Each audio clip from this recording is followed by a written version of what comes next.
99% लोकांना स्वामींच्या मठात गेल्यानंतर नक्की करायचं काय असतं हे माहित नसतं। दर्शन घेतल्यानंतर लगेच पळायचा प्रयत्न करू नका। दर्शन घेतल्यानंतर स्वामींच्या मठामध्ये कोणताही कोपरा पकडा, तिथे 10 मिनिटं डोळे बंद करून शांत बसा, कारण की तिथली एनर्जी खूप जास्त पॉवरफुल आणि पॉझिटिव्ह असते।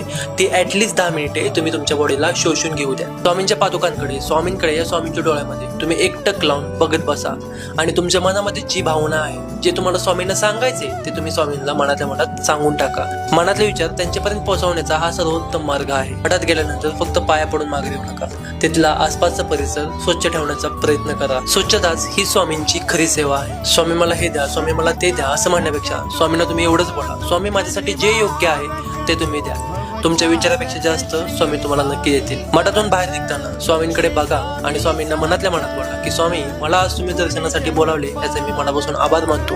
असंच कायम तुम्ही माझ्या पाठीशी राहावा। या काही गोष्टी मला समजल्या, माझी इच्छा होती की तुम्हाला पण समजावा। हा व्हिडिओ जास्तीत जास्त स्वामी भक्तांपर्यंत पोहोचवा, म्हणजे त्या लोकांना मठात गेल्यानंतर फक्त पाया पडायचं नाही हे समजेल। आणि स्वामींच्या पुढच्या भागासाठी आत्ताच आपल्या पेजला फॉलो करा।